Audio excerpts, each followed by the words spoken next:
মহান শহীদ দিবস ও আন্তর্জাতিক মাতৃভাষা দিবস যথাযোগ্য মর্যাদা ও গভীর শ্রদ্ধার সঙ্গে পালন করা হয়েছে। দিবসটি উপলক্ষে ভাষা শহীদদের স্মৃতির প্রতি সম্মান জানিয়ে পুষ্পস্তবক অর্পণ করেন mayor doctor Shahadat Hossain.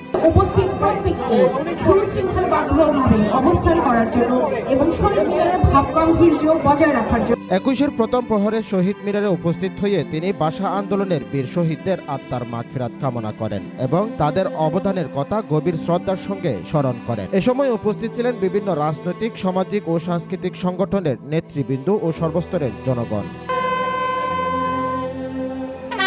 Mayor doctor Shahadat Hossain বলেন, মাতৃভাষার অধিকার রক্ষায় ১৯৫২ সালের ভাষা আন্দোলন বাঙালি জাতির ইতিহাসে এক গৌরবোজ্জ্বল অধ্যায়। ভাষা শহীদদের আত্মত্যাগের বিনিময়ে আমরা আজ স্বাধীনভাবে বাংলা ভাষায় কথা বলতে পারছি। তিনি নতুন প্রজন্মের কাছে ভাষা আন্দোলনের সঠিক ইতিহাস তুলে ধরার আহ্বান জানান এবং বাংলা ভাষার মর্যাদা রক্ষায় সবাইকে একযোগে কাজ করার প্রত্যয় ব্যক্ত করেন।